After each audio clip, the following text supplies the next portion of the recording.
नमस्कार, India news Uttar Pradesh Uttarakhand देख रहे हैं आप। मैं आपके साथ अर्पिता सिंह। चलिए आपको सुनाते हैं अब सीएम धामी क्या कुछ कह रहे हैं इस वक्त। कालीघाट, सहस्त्रधारा सहित अनेक स्थानों पर हमें प्राकृतिक आपदा का सामना करना पड़ा। प्राकृतिक आपदाओं में असमय मृत्यु को प्राप्त हुए दिवंगत आत्माओं को मैं श्रद्धांजलि अर्पित करता हूं। हमने दर्द बांटा, हौसला बढ़ाया, राहत व अन्य सामग्री वितरण की, पुनर्निर्माण एवं पुनर्वास के सुनियोजित प्रयास किए हैं। आदरणीय अध्यक्ष जी, 9 नवंबर 2000 को राज्य स्थापना के उपरांत राज्य की विकास यात्रा में रजत जयंती वर्ष 2025 का महत्वपूर्ण स्थान है। रजत जयंती समारोह के अवसर पर माननीय राष्ट्रपति जी के संबोधन के साथ विधानसभा का विशेष सत्र आहूत किया गया, जिसमें राज्य की प्रगति एवं विकास के रोड मैप के संबंध में विशेष चर्चा हुई। इस क्रम में रजत जयंती दिवस 9 नवंबर 2025 को परम आदरणीय प्रधानमंत्री जी की गरिमामयी उपस्थिति में 25 वर्ष की शानदार उपलब्धियों को साझा किया। इस अवसर पर अनेक महत्वपूर्ण भविष्यगामी योजनाओं का शिलान्यास एवं लोकार्पण भी किया। प्राकृतिक आपदाओं और आर्थिक चुनौतियों के बीच भी पिछले 25 वर्षों में हमने मातृशक्ति, युवा शक्ति, कर्मठ अन्नदाता एवं उद्यमों की सक्रिय सहभागिता से विकास, सुशासन और जनकल्याण के मानक स्थापित किए। जेल गए अथवा राज्य आंदोलन के दौरान घायल हुए आंदोलनकारियों की पेंशन प्रतिमाह रुपये 6,000 से बढ़ाकर 7,000 तथा जेल या घायल श्रेणी से भिन्न अन्य राज्य आंदोलनकारियों की पेंशन प्रतिमाह 4,500 से बढ़ाकर 5,500 किया जा चुका है। अध्यक्ष जी, हमारे कार्यकाल में अनेक ऐसी उपलब्धियां हैं जो प्रदेश के इतिहास में पहली बार दर्ज हुई हैं। मैं सम्मानित सदन के समक्ष कुछ उपलब्धियों को प्रस्तुत कर रहा हूं। प्रदेश की जनता से किए गए वायदों को पूर्ण करते हुए 27 जनवरी 2025 को पहली बार समान नागरिक संहिता यूसीसी को लागू किया गया। पहली बार सख्त नकल विरोधी कानून लागू करने वाला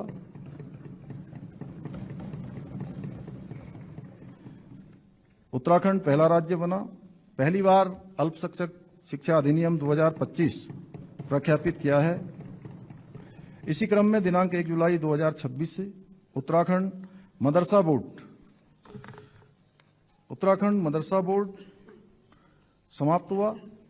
पहली बार शीतकालीन यात्रा द्वारा वर्ष पर्यंत पर्यटन के विस्तार को नया आयाम दिया गया। पहली बार अवैध निर्माणों को चिन्हित करते हुए सरकारी जमीनों को अतिक्रमण से मुक्त कराने की कार्रवाई बड़े पैमाने पर हो रही है। पहली बार व्यापक पैमाने पर पौराणिक मंदिरों का सौंदर्यीकरण और विकास हो रहा है। पहली बार स्पिरिचुअल इकोनॉमिक जोन के विकास के लिए सुनियोजित प्रयास किए जा रहे हैं। पहली बार हाई एल्टीट्यूड अल्ट्रा मैराथन आयोजित की गई। पहली बार उत्तराखंड सकल पर्यावरणीय उत्पाद सूचकांक लॉन्च जीएपी करने वाला देश का पहला राज्य बना। पहली बार नीति आयोग द्वारा जारी सतत विकास लक्ष्य इंडेक्स में सर्वाधिक अंक प्राप्त करने वाला उत्तराखंड ने देश में शीर्ष स्थान हासिल किया।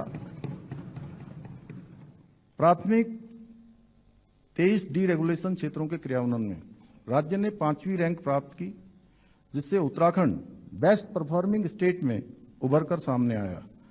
Logistic ease of across different state leaders 2024 में राज्य को टॉप अचीवर श्रेणी में मान्यता मिली, जो प्रदेश में लॉजिस्टिक नेटवर्क एवं कनेक्टिविटी को सुदृढ़ करने के लिए लागू सुधारों को सकारात्मक परिणाम है। नीति आयोग के एक्सपोर्ट प्रिपेरेडनेस इंडेक्स ईपीआई 2024 में छोटे राज्यों की श्रेणी में उत्तराखंड प्रथम रैंक पर रहा, जो निर्यात संवर्धन प्रयासों की सफलता तथा वैश्विक प्रतिस्पर्धा में वृद्धि को दर्शाता है। उत्तराखंड नागरिक उड्डयन विकास प्राधिकरण यूकाडा को मिनिस्ट्री ऑफ सिविल एविएशन द्वारा एविएशन इकोसिस्टम को प्रोत्साहित करने हेतु सर्वश्रेष्ठ राज्य का पुरस्कार प्रदान किया गया। बेस्ट विज्ञान और नवाचार केंद्र तथा ऑडिटोरियम और संस्कृति केंद्र की स्थापना सुदृढ़ीकरण में लगभग सैचुरेशन की स्थिति को प्राप्त कर लिया गया है। आदरणीय प्रधानमंत्री श्री नरेंद्र मोदी जी के मार्गदर्शन में इस दशक को उत्तराखंड का दशक बनाने के लिए हमारी सरकार द्वारा अनेक संकल्प पूरे किए जा चुके हैं। हम संकल्प से सिद्धि की ओर निरंतर अग्रसर हैं। उत्तराखंड को एक समृद्ध एवं सुरक्षित राज्य के रूप में स्थापित करना हमारा विकल्प रहित संकल्प है। अध्यक्ष जी, हम इस संकल्प के जनादेश मानते हुए होलिस्टिक अप्रोच के साथ काम कर रहे हैं। हम समग्र विकास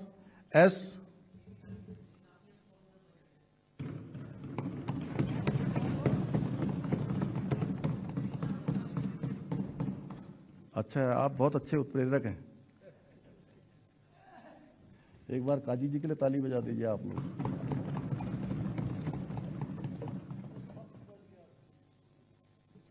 अध्यक्ष जी, हम इस संकल्प को जनादेश मानते हुए होलिस्टिक अप्रोच के साथ काम कर रहे हैं। हम समग्र विकास एस, आत्मनिर्भरता ए, नवाचार एन, कौशल विकास के, अवसंरचना विकास ए, लोक सहभागिता एल, पारदर्शिता पी को मार्गदर्शक सिद्धांत मानकर विकल्प रही संकल्प को पूर्ण करने की दिशा में सुनियोजित ढंग से आगे बढ़ रहे हैं। माननीय अध्यक्ष जी, यह बजट हमारी सरकार की दृष्टि और रणनीति की निरंतरता को दर्शाता है। हमने पिछले बजट भाषणों में गरीब, युवा और योजनाओं को समुचित बजट प्रावधान किए, इस तथ्य का विशेष ध्यान रखा गया कि बजट संतुलित हो। आदरणीय अध्यक्ष जी, इस बजट का मुख्य उद्देश्य नई सोच और नवाचार के साथ लोक सहभागिता को प्रोत्साहित कर न्यायपूर्ण व्यवस्था स्थापित करते हुए गांव व शहर को उन्नत बनाकर और तीव्र विकास द्वारा आत्मनिर्भर उत्तराखंड की अवधारणा को चरितार्थ करते हुए आर्थिक शक्ति के रूप में स्थापित होना, समावेशी विकास सुनिश्चित करना। अध्यक्ष जी, इसी सोच के साथ इस बजट को आगामी अंशों में अंग्रेजी भाषा के 8 अल्फाबेट्स SANTULAN संतुलन यादी, समावेशी, आत्मनिर्भर, नई सोच, तीव्र विकास, उन्नत गांव एवं शहर, लोक सहभागिता, आर्थिक शक्ति और न्यायपूर्ण व्यवस्था से समझाने का विनम्र प्रयास किया है। समावेशी विकास हमारा अडिग संकल्प है, ऐसा विकास जिसमें सबके लिए अवसर और सम्मान हो। इसी क्रम में संतुलन के आयुष्मान भारत और अटल आयुष्मान उत्तराखंड योजना के तहत निःशुल्क कैशलेस इलाज की सुविधा दी जा रही है, जिससे कोई गरीब सिर्फ पैसे के अभाव में इलाज से वंचित न रहे। जब कोई व्यक्ति यह कहता है कि इलाज तो लाखों का था लेकिन योजना की वजह से परिवार बच गया, तब हमें अपने निर्णयों की वास्तविक सफलता दिखाई देती है। इस बजट में अटल आयुष्मान उत्तराखंड योजना हेतु रुपये 600 करोड़ रुपए का बजट प्रावधान किया गया है। अध्यक्ष जी, इसी क्रम में सम्मानित सदन के सामने समावेशी विकास के घोतक गरीब कल्याण को समर्पित कुछ बजट प्रावधानों का उल्लेख किया जा रहा है। राज्य खाद्यान्न योजना के अंतर्गत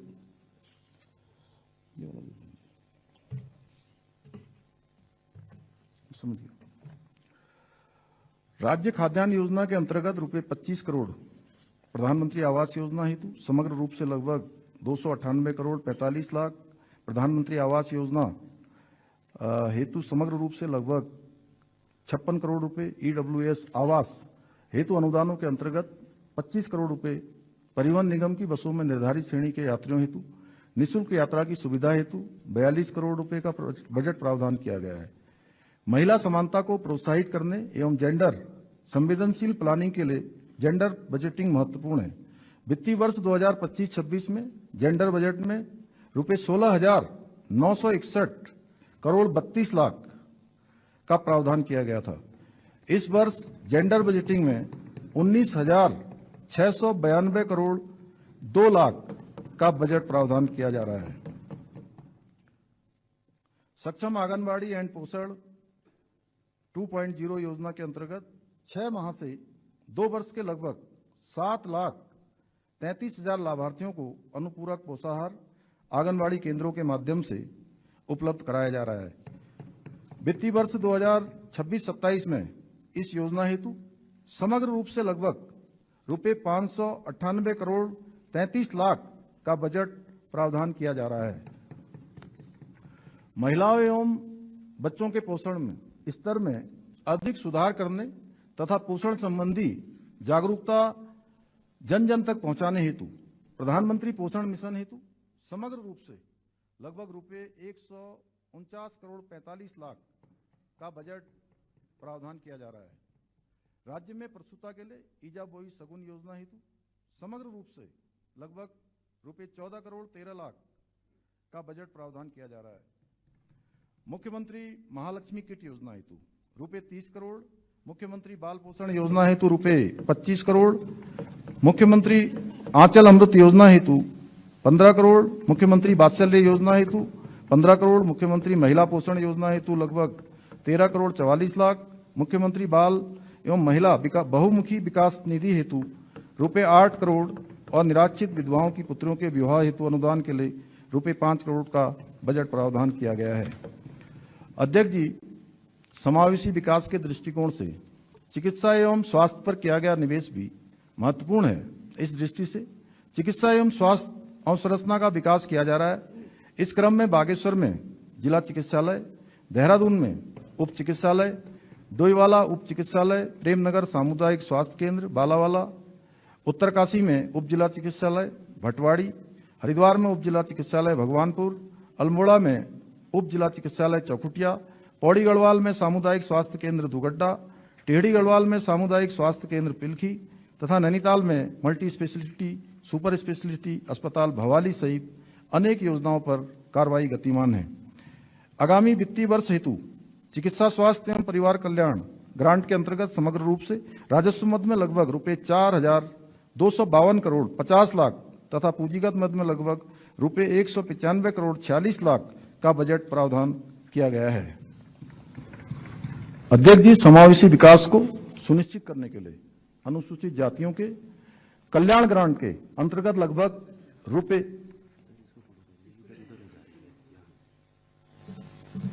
ठीक है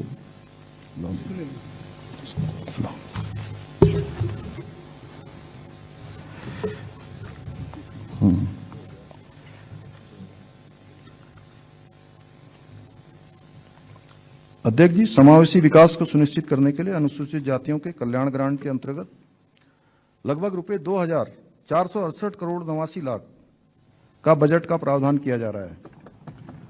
अनुसूचित जनजातियों के कल्याण ग्रांट के अंतर्गत समग्र रूप से लगभग रुपये 746 करोड़ 75 लाख का बजट का प्रावधान किया जा रहा है। अल्पसंख्यक कल्याण विभाग के अंतर्गत पूंजीगत मद में रुपये 98 करोड़ का बजट प्रावधान किया जा रहा है।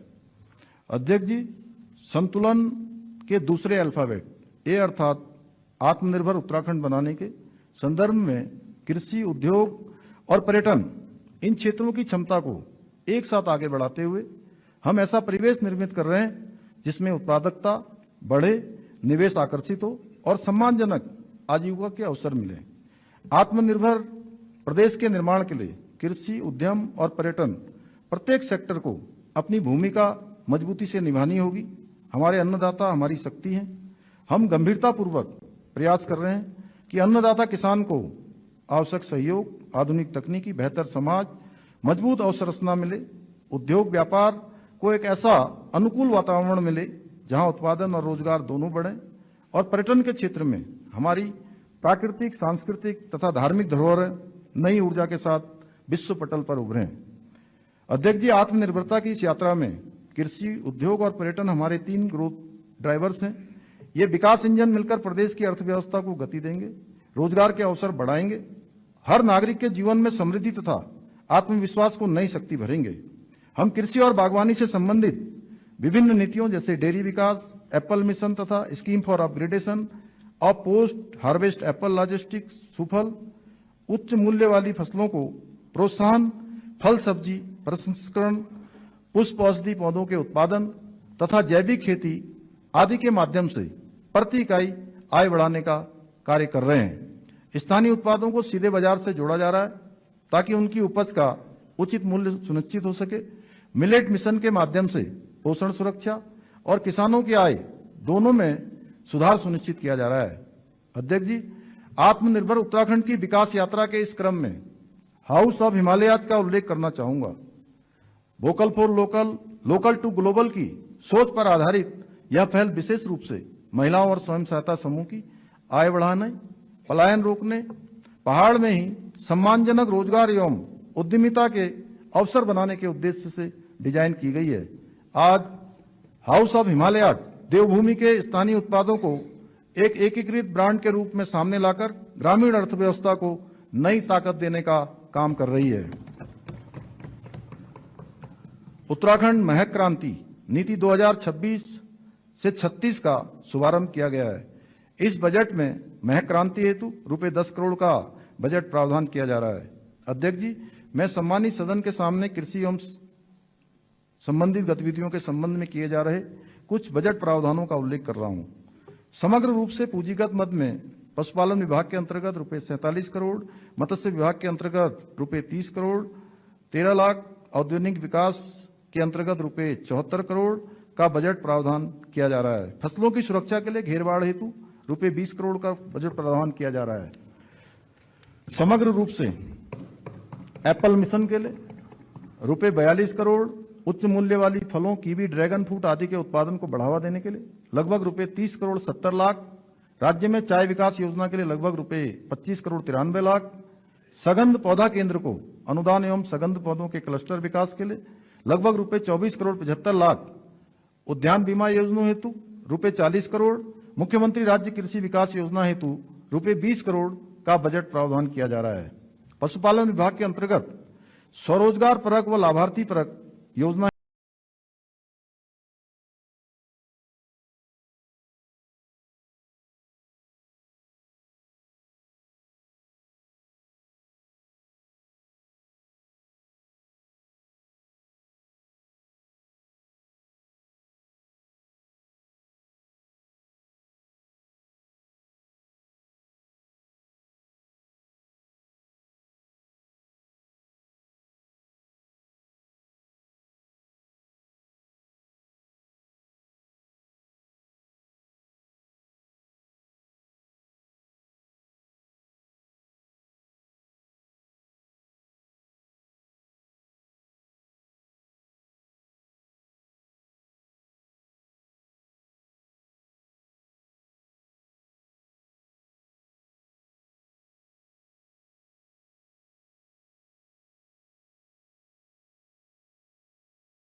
आगामी वित्त वर्ष में मानसखंड मंदिरमाला मिशन के अंतर्गत द्वितीय चरण में 14 मंदिरों के सुदृढ़ीकरण तथा केदारखंड माला मिशन के अंतर्गत केदारखंड के महत्वपूर्ण मंदिर केदारनाथ, मद महेश्वर, तुंगनाथ, रुद्रनाथ, कल्पेश्वर इत्यादि मंदिरों में अवस्थापना सुविधाओं का विकास किया जाना प्रस्तावित है।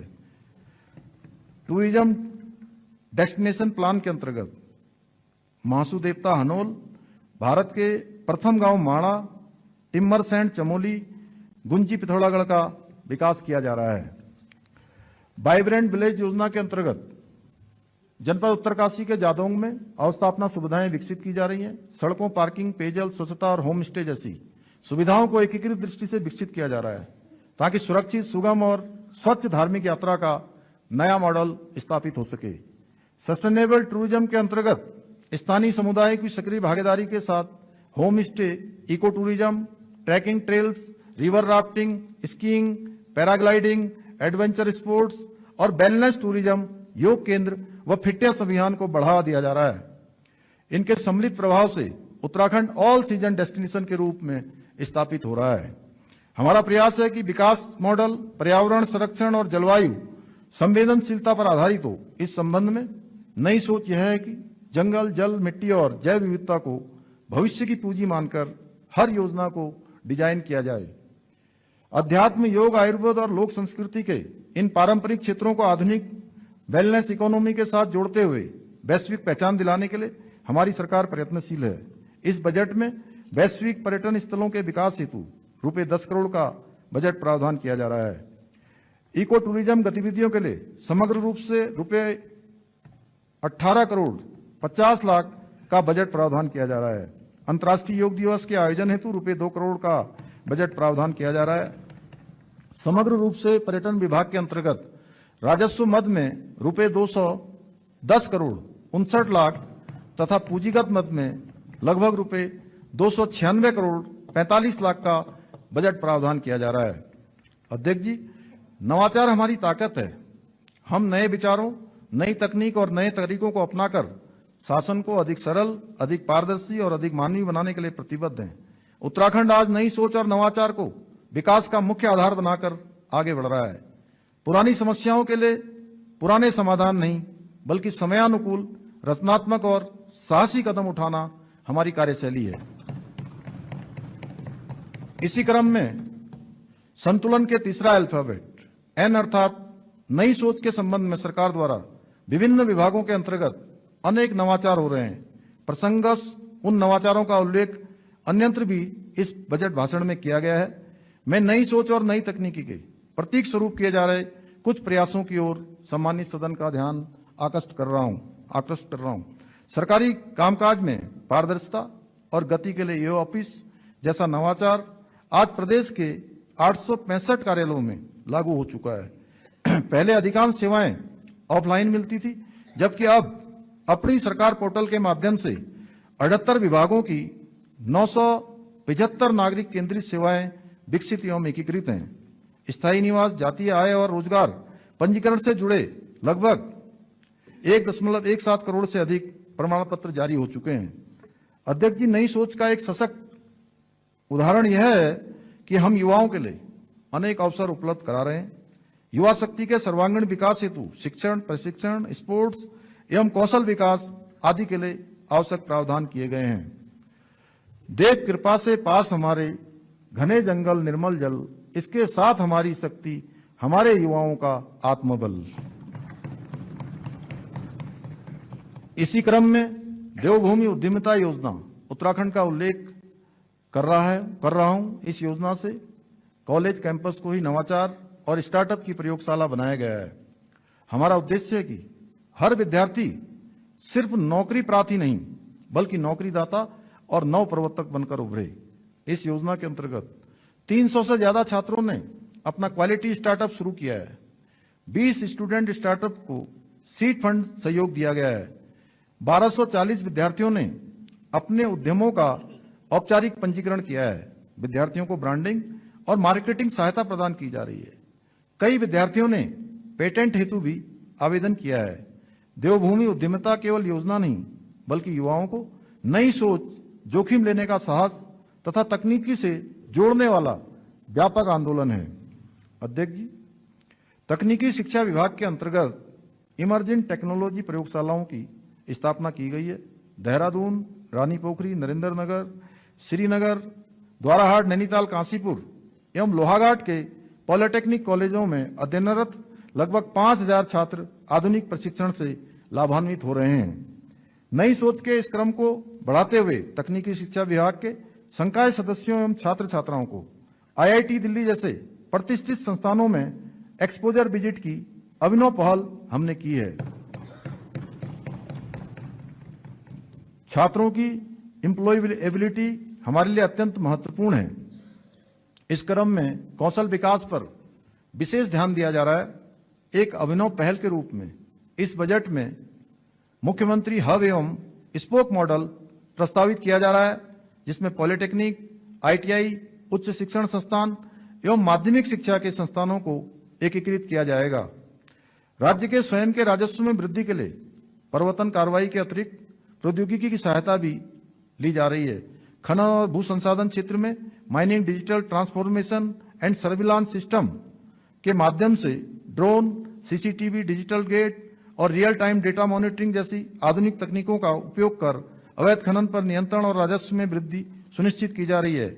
खनिज सर्विलांस योजना के अंतर्गत लगभग रुपए 24 करोड़ 50 लाख का बजट प्रावधान किया जा रहा है। प्रौद्योगिकी के क्षेत्र में लैब ऑन व्हील्स जैसी व्यवस्था से पहल से दूरस्थ और पर्वतीय क्षेत्रों के बच्चों तक विज्ञान प्रयोगशालाएं सीधे पहुंच रही हैं। आज प्रत्येक जनपद में लैब ऑन व्हील्स है। इस योजना के अधिक विस्तार के लिए आगामी बजट में रुपए 4 करोड़ का बजट प्रावधान किया जा रहा है। अध्यक्ष जी, हमने उच्च शिक्षा विभाग में अध्ययनरत छात्रों के एक्सपोजर विजिट के लिए भारत दर्शन योजना की अभिनव पहल शुरू की है। इस क्रम को आगे बढ़ाते हुए आगामी बजट में हम उत्तराखंड दर्शन के लिए भी एक नई योजना ला रहे हैं।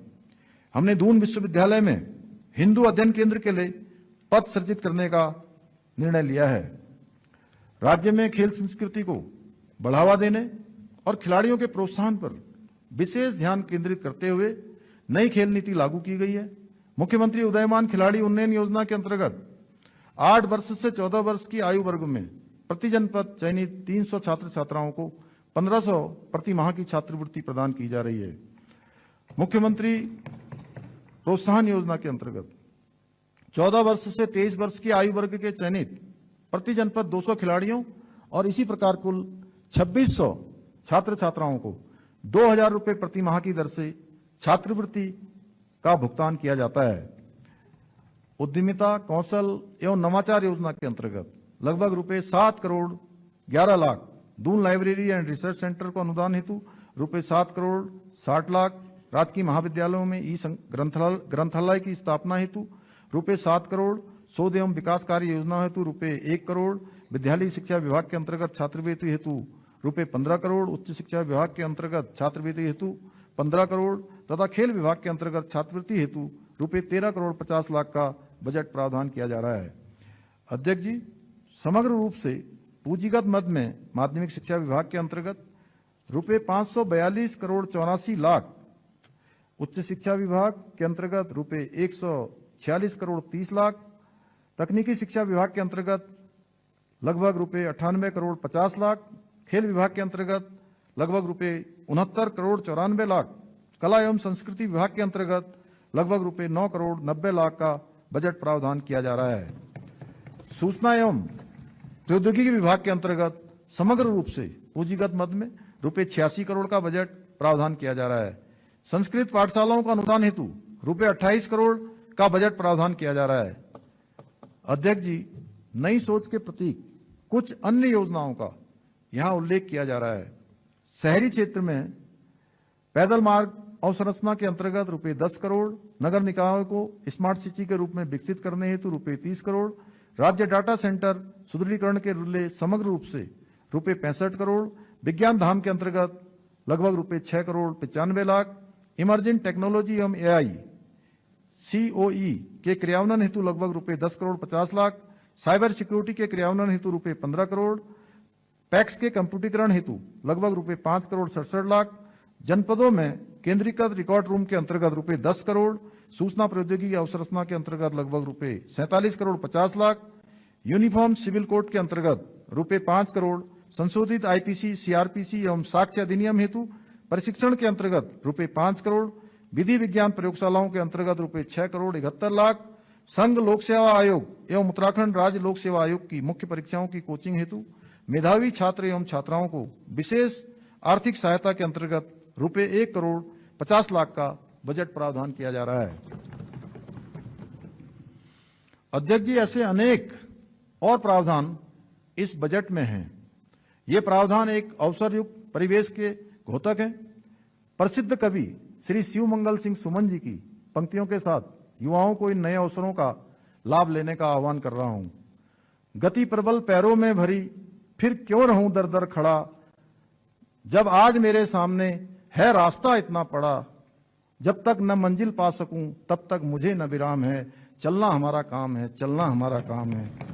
अध्यक्ष जी, हमारा यह विश्वास है कि राज्य को परम वैभव की प्राप्ति हेतु संस्कृत के संवर्धन को प्राथमिकता में रखना उत्तराखंड के गौरव कवि सुमित्रानंदन पंत जी की पंक्तियों का स्मरण कर रहा हूं।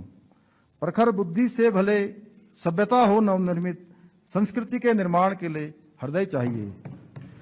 हमारा मानना है विकसित उत्तराखंड अपनी पहचान, अपनी भाषा, लोक कला, संस्कृति और अध्यात्म की नवाचारी प्रस्तुति से भी बनाए। लोक संस्कृति, लोक संगीत, लोक नृत्य और लोक कथाएं हमारी विशिष्टता है।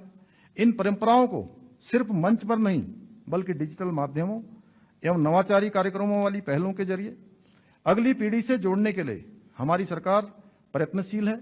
इस हेतु रिकॉर्डिंग, डॉक्यूमेंटेशन और डिजिटल आर्काइव जैसे नवाचारी माध्यमों के प्रयोग की कार्रवाई गतिमान है। अध्यक्ष जी, सम्मानित सदन को अवगत कराना है कि इस बजट में संस्कृति विभाग के अंतर्गत पांडुलिपियों के डिजिटलीकरण के लिए बजट प्रावधान किया गया है। इस नवाचारी सोच के क्रम में आज प्रत्येक जनपद में एक संस्कृत ग्राम की स्थापना हो चुकी है। इस बजट में संस्कृत ग्राम के संचालन हेतु रुपए 1 करोड़ का बजट प्रावधान किया जा रहा है। भाषा विभाग उत्तराखंड की लोक भाषाओं बोलियों जैसे गढ़वाली, कुमाऊनी, जौनसारी एवं अन्य लुप्त प्राय बोलियों को संरक्षित करने, राष्ट्रीय अंतर्राष्ट्रीय स्तर पर प्रचार प्रसार बहुविषयी बनाने के साथ साथ विज्ञान और शिक्षा के साथ जोड़ने के उद्देश्य से भारत सरकार की योजना भाषणी एवं आर्टिफिशियल इंटेलिजेंस जैसी तकनीक नवाचार की कार्य योजना पर विषय विशेषज्ञों एवं भाषाविदों के साथ कार्रवाई कर रहा है। अध्यक्ष जी, मानव वन्य जीव संघर्ष प्रदेशवासियों के लिए एक चुनौती के रूप में उभर रहा है।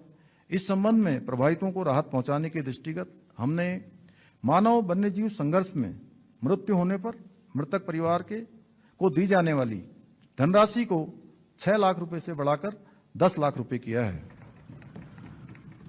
एक अभिनव पहल के अंतर्गत हमने कैंपा निधि के अंतर्गत पौड़ी, गढ़वाल, टिहरी, उत्तरकाशी, चमोली, देहरादून, उधम सिंह नगर एवं बागेश्वर में प्रति ट्रांजिट सेंटर 2 करोड़ के संभावित व्यय के आधार पर 14 करोड़ की धनराशि का प्रावधान कर रहे हैं। इसके अतिरिक्त एनिमल रेस्क्यू सेंटर के संचालन हेतु 5 करोड़ की धनराशि भी कैंपा निधि के अंतर्गत प्रावधानित की गई है। वन विभाग के अंतर्गत समग्र रूप से पूंजीगत मद में रुपए 131 करोड़ 68 लाख का बजट प्रावधान किया जा रहा है। अध्यक्ष जी, अब मैं संतुलन के चौथे अल्फाबेट यानी टी अर्थात तीव्र विकास के लिए सरकार द्वारा किए जा रहे प्रयासों की ओर आपका ध्यान आकृष्ट करना चाहता हूं। हमारी सरकार ने अवस्थापना विकास को प्राथमिकता दी है। हमारा यह विश्वास है कि किसी भी राज्य के विकास की रीढ़ उसकी अवसंरचना होती है। तीव्र विकास के लिए हमारा यह संकल्प है कि प्रदेश की सड़क, ऊर्जा तथा आधुनिक अवसंरचना को नई गति और नई दिशा दी जाए। अध्यक्ष जी, हमने पूंजीगत व्यय में वृद्धि कर अवसंरचना में निवेश बढ़ाया है, जो आने वाले वर्षों में सतत विकास की नींव को और मजबूत करेगा। इसी का परिणाम है कि वर्ष 2019-20 में यह आंकड़ा लगभग 5,000 करोड़ था, जो पिछले 2 वित्तीय वर्षों में लगभग 11,000 करोड़ हो गया। इस वर्ष भी हम पूर्व वर्षों की तुलना में अधिक पूंजीगत व्यय करने की दिशा में आगे बढ़ रहे हैं। जहां सड़क पहुंचती है वहां अवसर पहुंचते हैं, वहां भविष्य पहुंचता है। पहाड़ों में सुरंगों, पुलों और आधुनिक ढांचे के साथ साथ आज हमारा राज्य दूर दराज के इलाकों को विकास की मुख्य धारा से जोड़ रहा है। डबल इंजन सरकार के दम पर हम आने वाले वर्षों में उत्तराखंड के दूरस्थ क्षेत्रों तक रेल पहुंचाने और लास्ट माइल कनेक्टिविटी सुनिश्चित करने के लिए आशान्वित हैं। अध्यक्ष जी, हमारी सरकार के कार्यकाल में लोक निर्माण विभाग के तत्वावधान में अनेक महत्वपूर्ण योजनाएं पूर्ण की हैं। यहाँ कुछ योजनाओं का मैं उल्लेख कर रहा हूँ। कोटद्वार के अंतर्गत चिल्लरखाल, सिगड्डी, कोटद्वार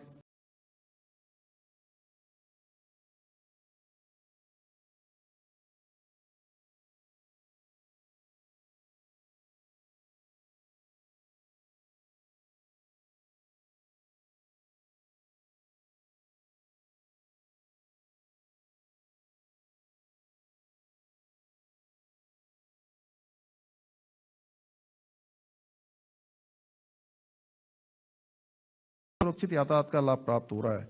चमोली में जुम्मा से द्रोणागिरी तक 16 किलोमीटर मार्ग और सेतु का निर्माण पूर्ण किया गया है। पोखरी कर्णप्रयाग मार्ग का सुधारीकरण पूरा किया गया है, जो चारधाम यात्रा का वैकल्पिक मार्ग है। मार्ग एवं सेतु निर्माण कार्य पूरा होने से दूरस्थ पर्वतीय एवं सीमांत जनजातीय क्षेत्र को सुगम आवागमन की सुविधा प्राप्त हुई है। भवाली बाईपास पार्ट 1 में सिपरा नदी पर 30 मीटर लंबे सेतु का निर्माण कार्य पूरा हो चुका है, जो कैंची धाम में लगने वाले जाम से मुक्ति दिलाएगा। मंच तामली मार्ग, धूनाघाट, रीठा, तलाड़ी मार्ग के सुधारीकरण कार्य पूर्ण हो चुके हैं। रानीबाग, भीमताल, पंचेश्वर मार्ग का सुधारीकरण कार्य पूर्ण हुआ। सितारगंज में शक्ति फार्म, पड़ा गांव और नकुलिया मार्गों का सुधारीकरण पूर्ण कर लिया गया है। लोक निर्माण विभाग के तत्वाधान में अनेक महत्वपूर्ण परियोजनाएं गतिमान हैं। इस क्रम में ऋषिकेश में लक्ष्मण झूला के पास 132.30 मीटर लंबे बजरंग सेतु, अल्मोड़ा में NH 109 से नए कलेक्ट्रेट और मेडिकल कॉलेज तक मार्ग का चौड़ीकरण, बाजपुर में जैतपुर धनोरी मार्ग का सुधारीकरण और उधम सिंह नगर में नगला किच्छा मार्ग को 4 लेन में बदलने का कार्य, गदरपुर दिनेशपुर हल्द्वानी मार्ग का निर्माण, चमोली में नंदप्रयाग नंदानगर मार्ग और थराली देवाल बाढ़ मार्ग का सुधारीकरण कार्य उल्लेखनीय है। बेताल घाट नैनीताल में दूनी खाल से राती घाट मार्ग पर कटान का कार्य पूर्ण हो चुका है। दीवारों कलमट का कार्य प्रगति पर है। पौड़ी गढ़वाल के यमकेश्वर में गंगा नदी पर 150 मीटर लंबे सिंगटाली सेतु का बहुप्रतीक्षित पुल के निर्माण की प्रक्रिया भी गतिमान है। हमारी सरकार द्वारा न केवल सड़कों के नवनिर्माण हेतु अपितु विद्यमान सड़कों को गड्ढा मुक्त किए जाने और सुरक्षित बनाए जाने को शीर्ष प्राथमिकता दी गई है। इस क्रम में गड्ढा मुक्त सड़क एवं अन्य कार्य योजना के अंतर्गत रुपये 400 करोड़ का बजट प्रावधान किया जा रहा है। नंदा देवी राज्यात यात्रा के लिए 25 करोड़ का बजट प्रावधान किया जा रहा है। लोक निर्माण विभाग के अंतर्गत समग्र रूप से पूंजीगत मद में लगभग रुपये 2,501 करोड़ 91 लाख का बजट प्रावधान किया जा रहा है। गांव की कनेक्टिविटी के लिए पीएमजीएसवाई योजना अत्यंत महत्वपूर्ण है। पीएमजीएसवाई योजना के अंतर्गत पूंजीगत मद में रुपये 1,050 करोड़ का बजट प्रावधान किया जा रहा है। भौगोलिक परिस्थितियों के कारण हमने एयर कनेक्टिविटी को प्राथमिकता दी है। Uttarakhand civil aviation development authority के तत्वाधान में हवाई मार्ग यातायात आवागमन को सुगम बनाने के लिए हम सतत प्रयत्नशील हैं। इस क्रम में सहसधारा, श्रीनगर, गौचर, चिन्यालीसौड़, हल्द्वानी, अल्मोड़ा, पिथौरागढ़ तथा मुंशियारी में हेलीपोर्ट का संचालन एवं विकास किया गया है। इसके अतिरिक्त त्रिगुणी नारायण मंदिर, मसूरी, रामनगर, बागेश्वर एवं हरिद्वार में हेलीपोर्ट निर्माण किए जाने की कार्रवाई गतिमान है। पंतनगर एयरपोर्ट को अंतर्राष्ट्रीय हवाई अड्डे के रूप में विकसित किए जाने के क्रम में 524 एकड़ भूमि एयरपोर्ट अथॉरिटी ऑफ इंडिया को हस्तांतरित की जा चुकी है। पिथौरागढ़ हवाई अड्डे के सुदृढ़ीकरण का कार्य किया गया है। यह अनुकूल उपयोग में ले जाने हेतु एयरपोर्ट अथॉरिटी ऑफ इंडिया को हस्तांतरित कर दिया गया है। गौचर एवं चिन्यालीसौड़ हवाई पट्टियों को भारतीय वायुसेना को हस्तांतरित किए जाने हेतु माननीय मंत्रिमंडल द्वारा सहमति दे दी गई है। केदारनाथ शटल सेवा को सुदृढ़ एवं सुरक्षित बनाए जाने के अतिरिक्त गौचर बद्रीनाथ शटल सेवा को भी आगामी चारधाम यात्रा में आरंभ किए जाने की कार्रवाई गतिमान है। संचालित फिक्स्ड विंग रूटों के अंतर्गत देहरादून, पंतनगर और पिथौरागढ़ से हवाई कनेक्टिविटी के विस्तार पर कार्य किया जा रहा है। नागरिक उड्डयन विभाग के अंतर्गत समग्र रूप से पूंजीगत मद में लगभग रुपये 52 करोड़ 50 लाख का बजट प्रावधान किया जा रहा है। अध्यक्ष जी, हमारी सरकार ने निवेशकों के लिए अनुकूल वातावरण बनाया है ताकि उद्योग लगें और युवाओं के लिए नए रोजगार के अवसर पैदा हों। सरल नियम, सिंगल विंडो क्लियरेंस और पारदर्शी नीति के जरिए हमने उद्यमियों का विश्वास बढ़ाया है। अध्यक्ष जी, उत्तराखंड ने हरित ऊर्जा के क्षेत्र में अग्रणी कदम उठाए हैं। सौर ऊर्जा, जल विद्युत ऊर्जा का उत्पादन बढ़ाने के लिए गंभीरता से कार्य किया जा रहा है। हिमालयी पारिस्थितिकी को सुरक्षित रखते हुए विकास करना हमारी प्राथमिकता है। यूजेवीएनएल के तत्वाधान में विगत 4 वर्षों में अनेक महत्वपूर्ण परियोजनाएं पूर्ण की गई हैं। यहाँ कुछ योजनाओं का मैं उल्लेख कर रहा हूँ। 120 मेगावाट की ब्यासी जल विद्युत परियोजना, 15 मेगावाट की मध्य महेश्वर परियोजना, 5 मेगावाट की सुरिनगांड परियोजना, 4.5 मेगावाट की कालीगंगा द्वितीय, 90 मेगावाट की तिलोत परियोजना का रिनोवेशन एंड मॉडर्नाइजेशन, 51 मेगावाट की ढालीपुर परियोजनाओं का रिनोवेशन एवं मॉडर्नाइजेशन। इन योजनाओं के पूर्ण होने से संबंधित परियोजना क्षेत्रों में विद्युत आपूर्ति में सुधार हुआ है। इसके अतिरिक्त स्थानीय निवासियों को प्रत्यक्ष और अप्रत्यक्ष रूप से रोजगार प्राप्त हुआ है। जल विद्युत उत्पादन के क्षेत्र में SJVN द्वारा 60 मेगावाट की नेटवर्क मोरी, THDC इंडिया लिमिटेड द्वारा 750 मेगावाट की टेहरी पंप स्टोरेज प्लांट भी इसी अवधि में पूरी हुई है। इन योजनाओं के पूर्ण होने से स्थानीय निवासियों को प्रत्यक्ष और अप्रत्यक्ष रूप से रोजगार प्राप्त हुआ है तथा SJVN द्वारा विकसित 60 मेगावाट परियोजना के सापेक्ष 12% निःशुल्क विद्युत राज्य को प्राप्त हो रही है। अध्यक्ष जी, उरेडा के तत्वाधान में स्वरोजगार और उद्यमिता विकास के दृष्टिगत 250 मेगावाट के लक्ष्य के साथ मुख्यमंत्री सौर स्वरोजगार योजना चलाई गई है। इससे लगभग 3500 से अधिक लोगों को प्रत्यक्ष एवं अप्रत्यक्ष रूप से रोजगार प्राप्त हो रहा है तथा स्थानीय सामाजिक आर्थिक परिदृश्य में सुधार हो रहा है। अब तक कुल 137 मेगावाट क्षमता की 746 परियोजनाएं स्थापित की जा चुकी हैं। मार्च 2020 की स्थिति के अनुसार राज्य में 327 मेगावाट और सौर ऊर्जा की स्थापना की गई थी, जो कि वर्तमान में कुल 1027 मेगावाट हो गई है। विगत वर्षों में 700 मेगावाट से अधिक क्षमता के सौर ऊर्जा की स्थापना की जा चुकी है। पिटकुल के तत्वाधान में विगत 4 वर्षों में पूर्ण की गई लाइनों के विवरण का भी मैं यहाँ उल्लेख कर रहा हूँ। 132 किलो वोल्ट की पदार्था से चिला पारेषण लाइन, 220 किलो वोल्ट की जाफरपुर TSS रुद्रपुर रेलवे पारेषण लाइन, 132 किलोवाट की लक्सर कैवेंडिश लाइन, 132 किलोवाट की double circuit Kashipur Bajpur line द्वितीय सर्किट लाइन, 220 किलोवोल्ट की बरम जोलजीबी पारेषण लाइन तथा 132 किलोवोल्ट की बिंदाल पुरकुल लाइन है। अध्यक्ष जी, यह भी अवगत कराना है कि आगामी वित्तीय वर्ष में पिटकुल के तत्वाधान में अनेक महत्वपूर्ण परियोजनाएं पूर्ण होने की दिशा में अग्रसर हैं। मैं यहाँ कुछ योजनाओं का उल्लेख कर रहा हूँ।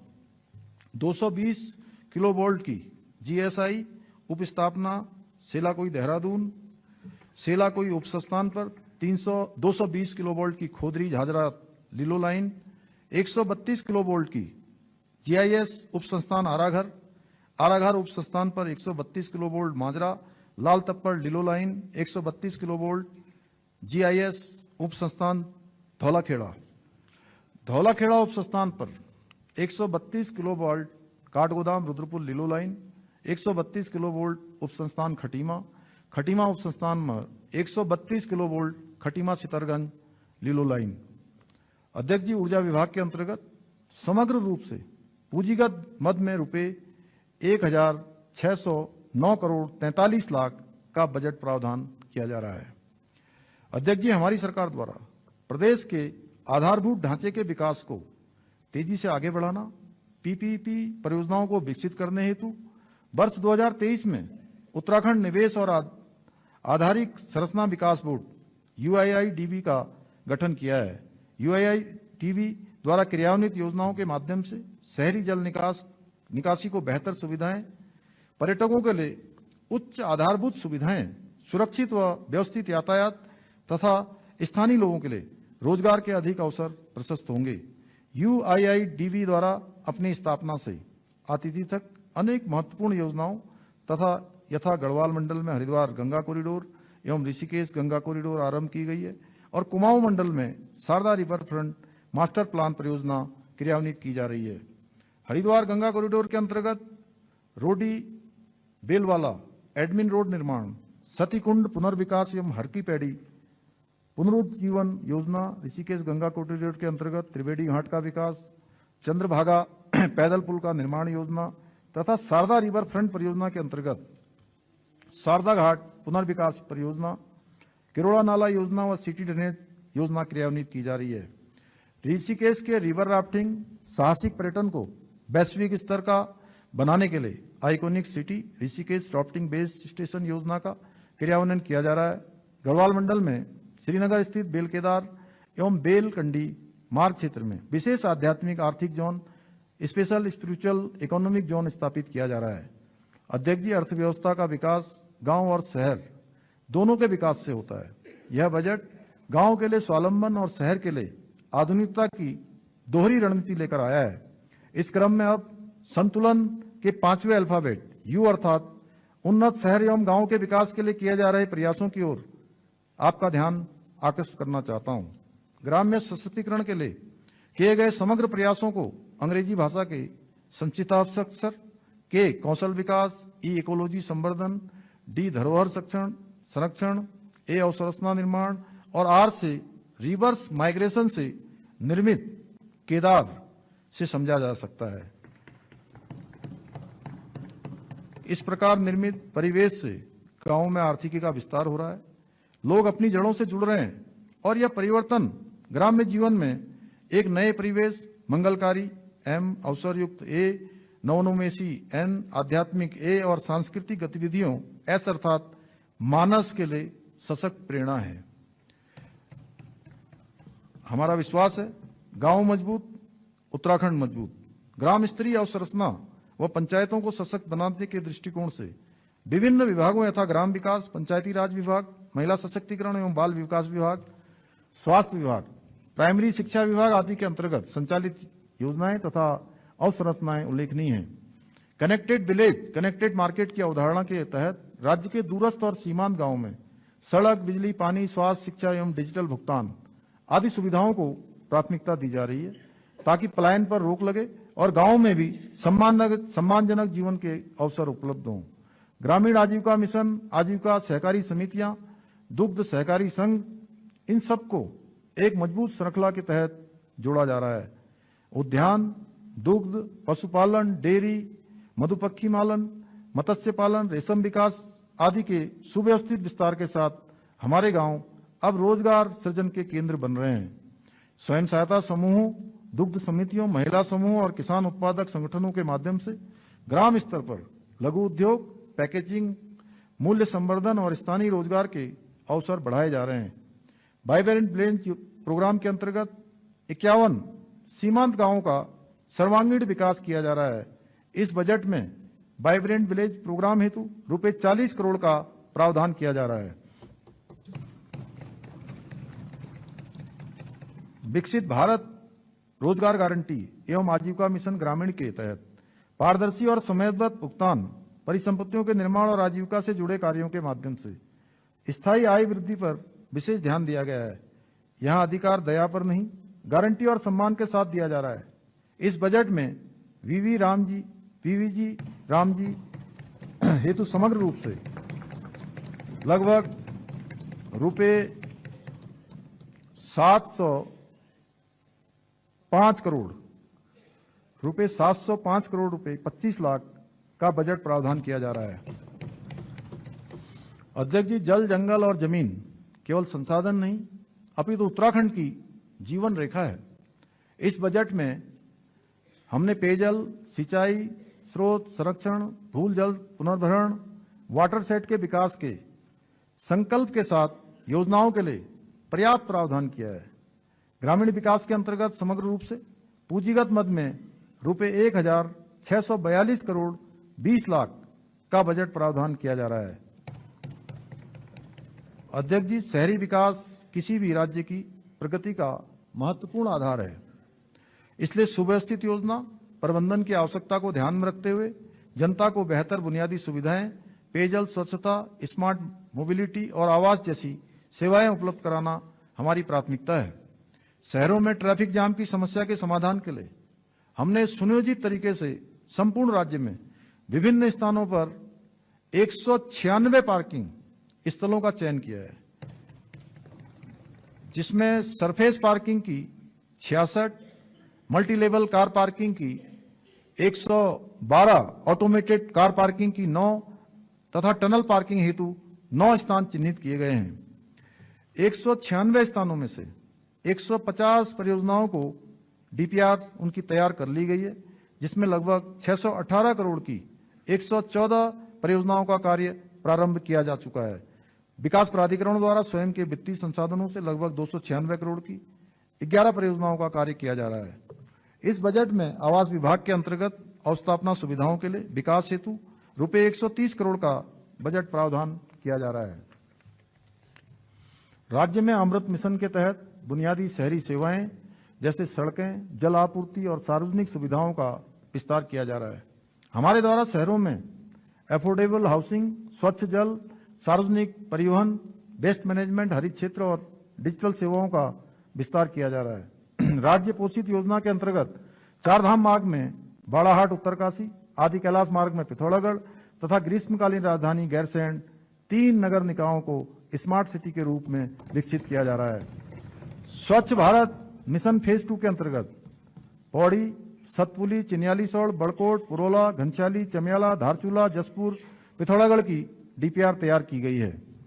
प्रधानमंत्री आवास योजना 2.0 शहरी के अंतर्गत 2355 बीएलसी आवासों का निर्माण कराया जा रहा है। आगामी वर्ष हेतु 4000 आवास प्रस्तावित हैं। नगरीय क्षेत्रों में समुचित पेयजल और स्वच्छता व्यवस्थाओं के विकास हेतु राज्य के देहरादून, विकासनगर, हल्द्वानी, कोटद्वार, चंपावत, टनकपुर, किच्छा नगरों में एडीबी पोषित 3 भिन्न परियोजनाओं के माध्यम से पेयजल आपूर्ति और वितरण प्रणाली, सीवरेज विकास, ड्रेनेज तथा सड़क निर्माण इत्यादि कार्य प्रगति पर हैं। इन 3 योजनाओं के लिए पूंजीगत मद में रुपए 652 करोड़ का बजट प्रावधान किया जा रहा है। नगरीय अवस्थापना के सुदृढ़ीकरण हेतु रुपये 60 करोड़ का प्रावधान किया जा रहा है। आवास विभाग के अंतर्गत समग्र रूप से पूंजीगत मद में रुपये 291 करोड़ का बजट प्रावधान किया जा रहा है। सरयू एवं अन्य रिवर्ट फ्रंट परियोजनाओं के विकास हेतु रुपये 10 करोड़ का बजट प्रावधान किया जा रहा है।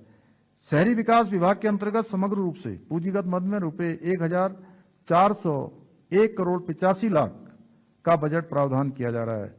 अध्यक्ष जी, 16वें केंद्रीय वित्त आयोग एवं राज्य वित्त आयोग की संस्तुतियों के क्रम में हम इस बजट में शहरी निकाय हेतु समग्र रूप से रुपये 1014 करोड़ एवं पंचायती राज संस्थाओं हेतु रुपये 1491 करोड़ का बजट प्रावधान कर रहे हैं। अध्यक्ष जी, जनहित, जन सहभागिता और सुशासन हमारी कार्यनीति है। हम मानते हैं कि नीतियां कागज पर नहीं, लोगों के जीवन में दिखने वाले बदलाव से परखी जाती हैं। हमारे लिए सिर्फ योजना बनाना पर्याप्त नहीं है, समस्या का वास्तविक समाधान और नागरिक की संतुष्टि सबसे अधिक महत्वपूर्ण है। इस क्रम में मैं अब संतुलन के छठे अल्फाबेट एल अर्थात लोक सहभागिता के लिए किए जा रहे प्रयासों की ओर आपका ध्यान आकृष्ट करना चाहता हूं। सुशासन हमारे लिए सर्वोपरि है।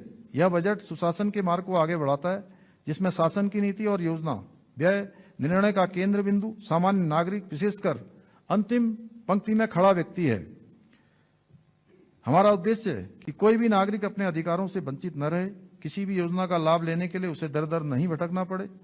पहली बार जन जन की सरकार जन जन के द्वार कार्यक्रम के अंतर्गत सभी जनपदों में न्याय पंचायत स्तर पर कार्यक्रमों का आयोजन किया गया है। इस कार्यक्रम के अंतर्गत 660 से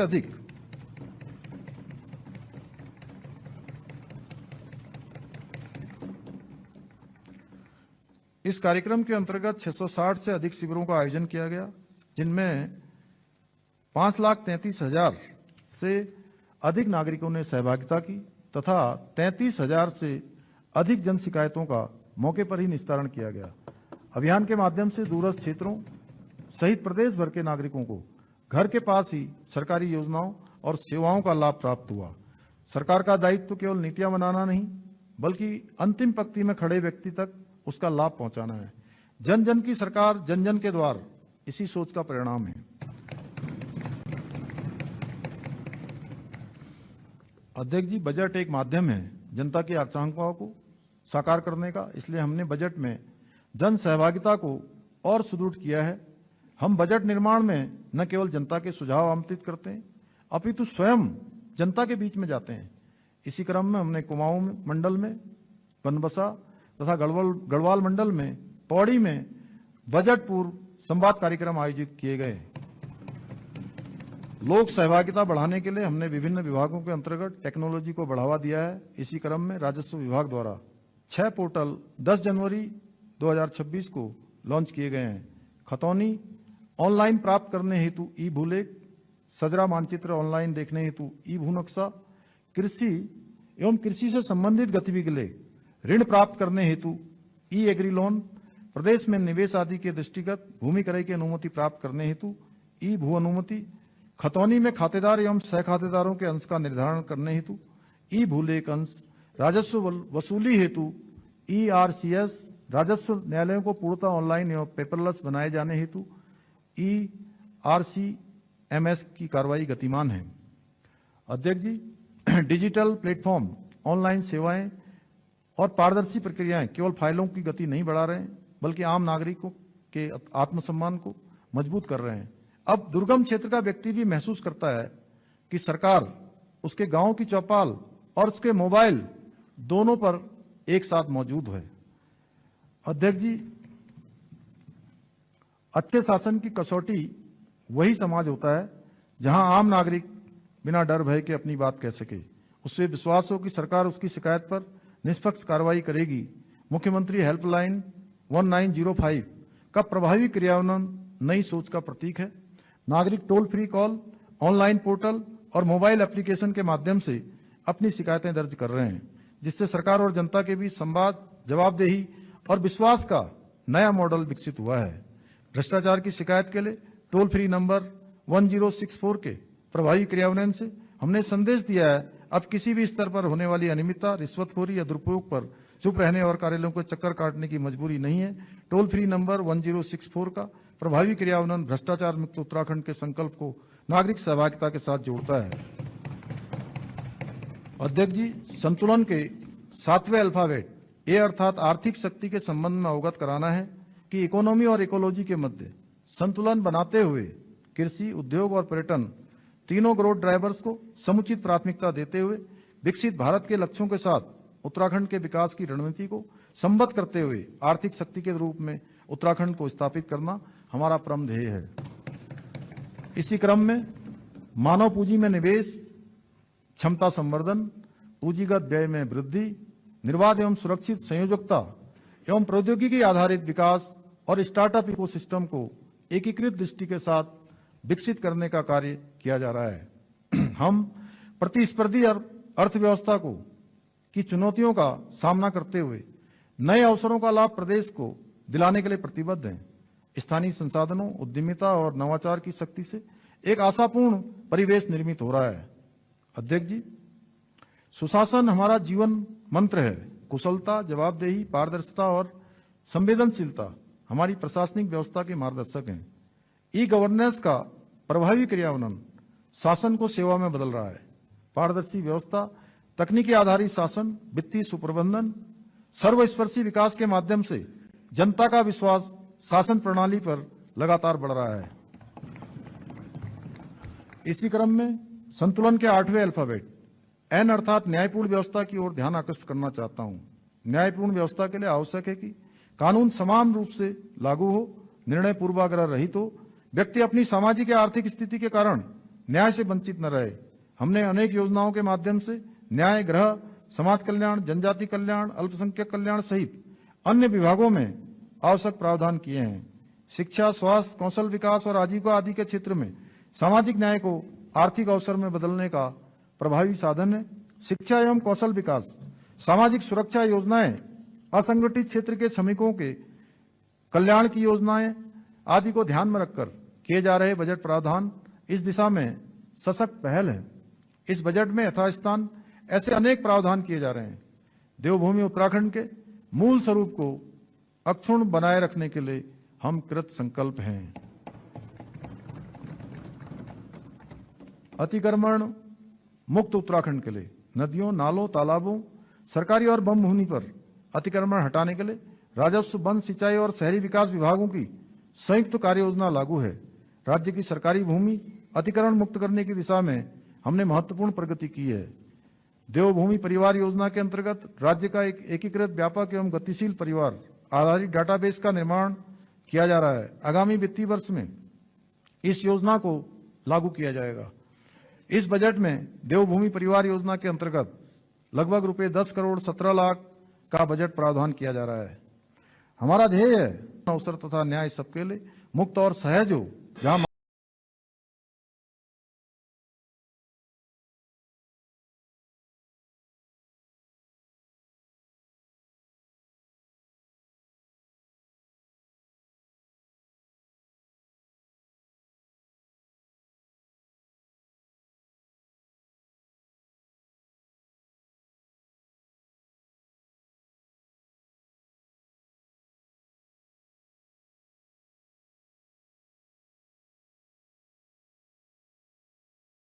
करनी है। इस बजट में कौशल विकास, उद्योग, एमएसएमई, पर्यटन, कृषि आधारित इकाइयां और सेवा क्षेत्र को इस तरह प्रोत्साहित किया गया है कि नए उद्यम सर्जित हों, पुराने उद्यमों को नई रफ्तार मिले और युवाओं के लिए स्थायी रोजगार के व्यापक अवसर उपलब्ध हों। राज्य की विशिष्ट परिस्थितियों को देखते हुए उत्तराखंड कौशल विकास मिशन, मुख्यमंत्री रोजगार मिशन 2.0, वीर चंद्र सिंह गढ़वाली पर्वतीय पर्यटन रोजगार योजना, एमएसएमई और स्टार्टअप नीतियां आदि कार्यक्रमों को इस बजट में सुदृढ़ किया जा रहा है। अध्यक्ष जी, विभिन्न स्वरोजगार योजनाओं के माध्यम से हमने उद्यमिता विकास के अनुरूप परिवेश का निर्माण किया है। अर्थव्यवस्था में युवा, उद्यमी, प्रगतिशील कृषक आदि के सशक्त योगदान के लिए राह प्रशस्त है। इसका परिणाम यह देखने में आ रहा है कि ब्रेन ड्रेन अब ब्रेन गेन में बदल रहा है। अनेक उद्यमशील प्रवासी अपनी जड़ों से जुड़ रहे हैं। उद्यमशीलता के परिवेश की पहचान यही होती है, हौसलों के साथ सरकार खड़ी होती है। अध्यक्ष जी, विकसित उत्तराखंड की संकल्प सिद्धि के लिए संकल्प मॉडल के उपरांत रोजगार योजनाओं की ओर आपका ध्यान आकृष्ट कर रहा हूं।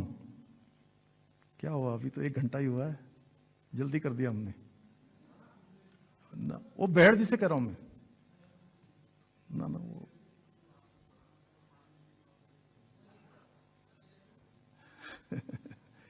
चलिए, आप इधर की चिंता मत करिए, उधर की करिए अभी। अध्यक्ष जी, विकसित उत्तराखंड की संकल्प सिद्धि के लिए मॉडल के उपरांत रोजगार योजनाओं की ओर आपका ध्यान आकृष्ट कर रहा हूं। रोजगार सृजन एवं उद्यमिता विकास के दृष्टिगत मुख्यमंत्री युवा भविष्य निर्माण योजना 10 करोड़, मुख्यमंत्री जनजाति रोजगार उत्कर्ष योजना एवं मुख्यमंत्री स्वावलंबी बंदी कौशल विकास योजना प्रस्तावित कर रहे हैं। नई मांग के माध्यम से ITI उन्नयन हेतु PM सेतु के अंतर्गत समग्र रूप से 20 करोड़ एवं सेंटर ऑफ एक्सीलेंस एवं क्षमता विकास के अंतर्गत रुपए 80 करोड़ का बजट प्रावधान किया जा रहा है।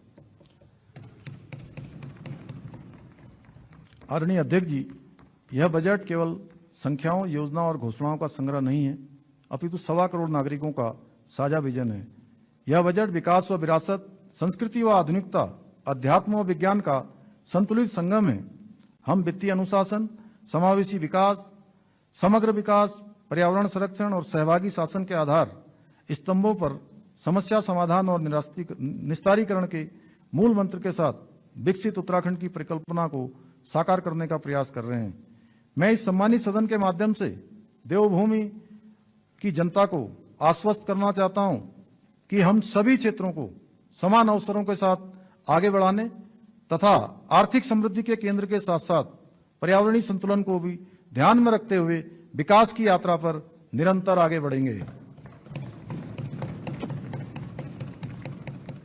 हम उत्तराखंड की ऊर्जावान युवा शक्ति, प्राकृतिक संपदा और आध्यात्मिक विरासत को समन्वित कर नए रोजगार, नए अवसर, नई उम्मीदों का सृजन करेंगे।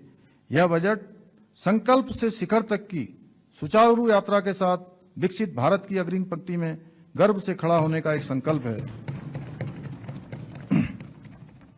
आदरणीय अध्यक्ष जी, विश्वविख्यात लेखक विक्टर ह्यूगो के शब्दों को मैं उद्धृत कर रहा हूं, जिस विचार का समय आ गया हो, जिस विचार का समय आ गया हो उसे कोई रोक नहीं सकता। तीसरे दशक को उत्तराखंड का दशक बनाने का विचार परम आदरणीय प्रधानमंत्री श्री नरेंद्र मोदी जी के मानस में श्री केदारनाथ जी के पवित्र प्रांगण में आया, तब से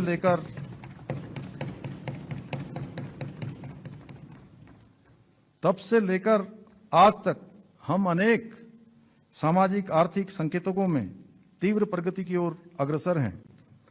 तीसरे दशक को उत्तराखंड का दशक बनाने के पुण्य विचार को चरितार्थ करने के लिए, सशक्त उत्तराखंड के निर्माण के लिए, विकसित उत्तराखंड बनाने के विकल्प रही संकल्प के साथ मैं देवभूमि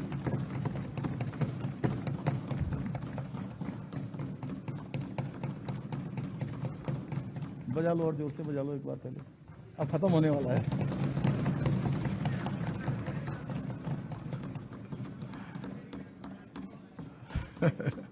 वो भी जल्दी दिख जाएगा आपको जो भी होने वाला है। चलिए, मैं देवभूमि की महान जनशक्ति की सामूहिक ऊर्जा से वित्तीय वर्ष 2026-27 की बजट अनुमान प्रस्तुत कर रहा हूं।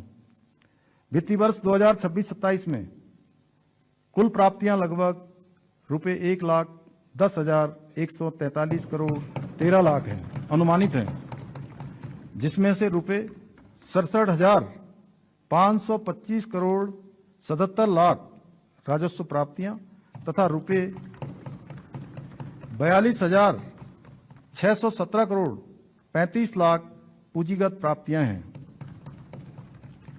वित्तीय वर्ष 2026-27 में राजस्व प्राप्तियों में कर राजस्व रुपए 43,327 करोड़ 43 लाख है, जिसमें केंद्रीय करों में राज्यांश रुपए 17,414 करोड़ 57 लाख सम्मिलित हैं।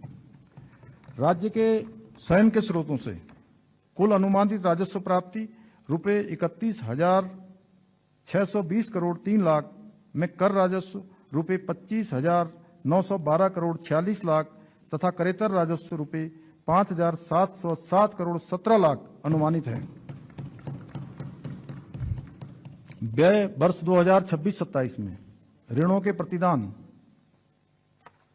अर्थोपाय, अग्रिम सहित पर रुपये 28,160 करोड़ 63 लाख, ब्याज की अदायगी के रूप में रुपये 7,929 करोड़ 40 लाख, राज्य कर्मचारियों के वेतन भत्तों आदि पर लगभग रुपये 19,174 करोड़ 97 लाख, सहायता प्राप्त शिक्षण व अन्य संस्थाओं व कर्मचारियों के वेतन भत्तों के रूप में लगभग रुपये 1,479 करोड़ 9 लाख, पेंशन एवं अन्य सेवानिवृत्ति की लाभों के रूप में रुपये 11,137 करोड़ व्यय अनुमानित है।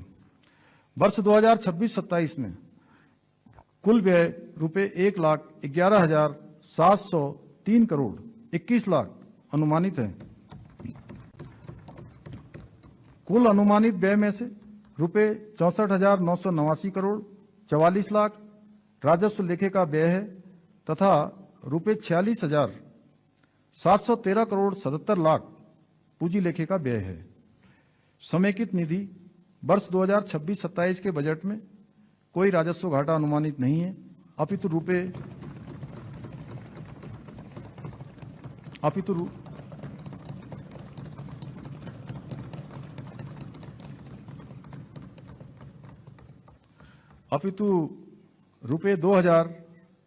2026-27 के बजट में कोई राजस्व घाटा अनुमानित नहीं है, अपितु रुपये 2,536 करोड़ 43 लाख का राजस्व अधिशेष सरप्लस संभावित है। रुपये 12,579 करोड़ 70 लाख का राजकोषीय घाटा होने का अनुमान है, जो कि सकल राज्य घरेलू उत्पाद का 2.94% है। यह FRBM एक्ट में निर्दिष्ट सीमा के अंतर्गत है। वर्ष 2026-27 के अनुमानित प्रारंभिक शेष रुपये 753 करोड़ 57 लाख धनात्मक तथा वर्ष का अंतिम शेष रुपये 18 करोड़ 48 लाख धनात्मक रहना अनुमानित है। आदरणीय अध्यक्ष जी, मैं मंत्रिमंडल के अपने सहयोग के लिए आभार प्रकट करता हूं। बजट निर्माण में, बजट पूर्व संवाद में हमको देवतुल्य जनता से अनेक महत्वपूर्ण सुझाव प्राप्त हुए थे। मैं इस अवसर पर बजट निर्माण में सहभागिता हेतु देवतुल्य जनता को भी धन्यवाद ज्ञापित करता हूं।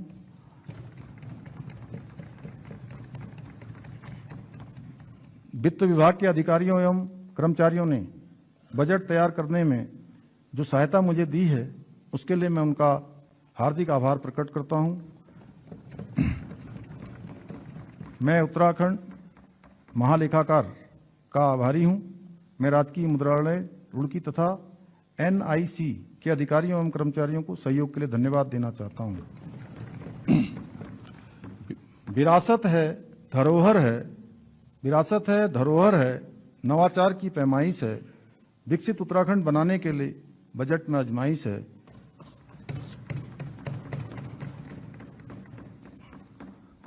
बजट में आजमाइश है, शिखर पर रहे देवभूमि, बस इतनी सी ख्वाहिश है, बस इतनी सी ख्वाहिश है। इन्हीं शब्दों के साथ आदरणीय अध्यक्ष जी, मैं वित्तीय वर्ष 2026-27 का आय व्यय प्रस्तुत करता हूं। धन्यवाद।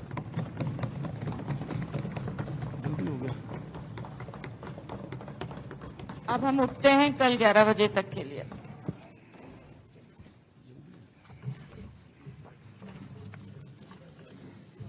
पानी पिए कर दिया मुख्यमंत्री जी।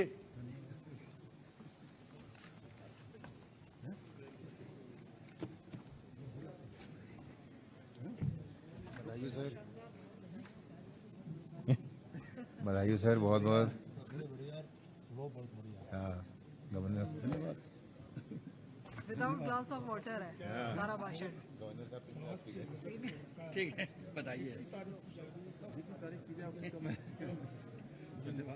हेलो, बजट बहुत बधाई। बजट जितना अच्छा है, पेश करने का अंदाज उससे भी अच्छा है, बिना पानी पिए, पहली बार बिना पानी पिए। हाँ, नहीं, बहुत बहुत बधाई भाई साहब।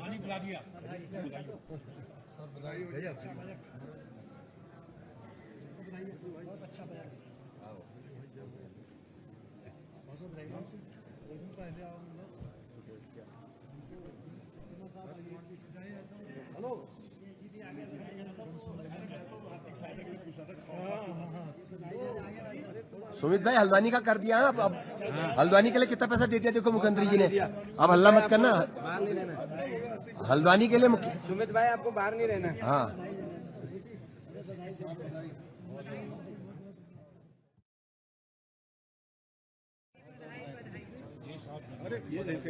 आपका धन्यवाद। आपके कारण मेरा कांग्रेचुलेशन।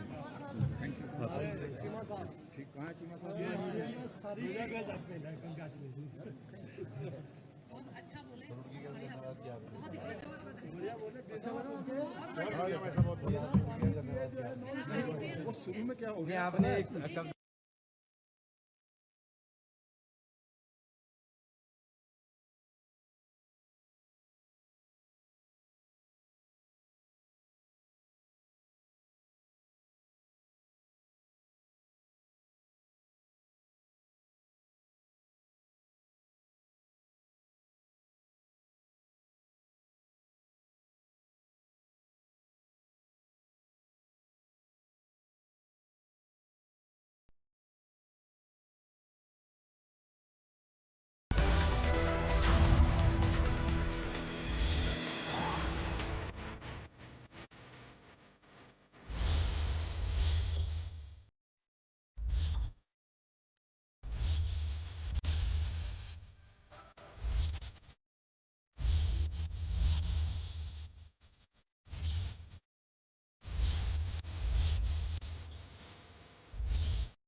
विधानसभा में उत्तराखंड बजट 2026-27 पेश किया गया। 1,11,703 करोड़ का ये बड़ा बजट पेश किया गया। राज्य में कई बड़ी परियोजनाएं चल रही हैं। सीएम धामी ने कहा पिछले साल के मुकाबले 10% ज्यादा बजट पेश किया गया है।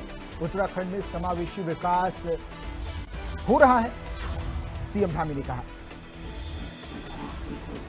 तो ये बड़ी और अहम जानकारी आपको दे रहे हैं। विधानसभा में उत्तराखंड बजट 2026-27 पेश किया गया है। 1,11,703 करोड़ का ये बजट पेश किया गया है। राज्य में कई बड़ी परियोजनाएं चल रही हैं। सीएम धामी ने कहा पिछले साल के मुकाबले 10% ज्यादा ये मौजूदा बजट है।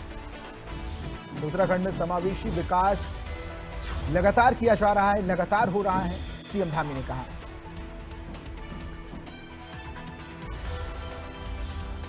उत्तराखंड बजट सत्र से जुड़ी ये बड़ी और अहम जानकारी आपको दे रहे हैं।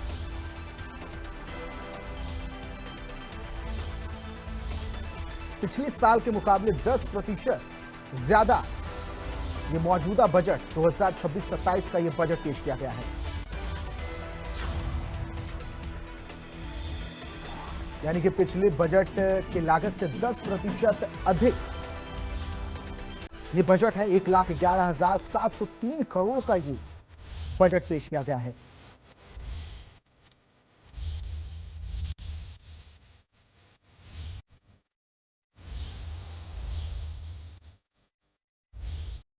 पिछले साल के बजट के मुकाबले ये 10% ज्यादा है। उत्तराखंड विधानसभा में बजट पेश कर दिया गया है। 1,11,703 करोड़ का ये बजट पेश किया गया है। सीएम धामी ने साफ तौर पर कहा है कि देवभूमि में कई परियोजनाओं पर कार्य चल रहा है। पिछले साल के मुकाबले 10% अधिक ये बजट है। उत्तराखंड में समावेशी विकास हो रहा है।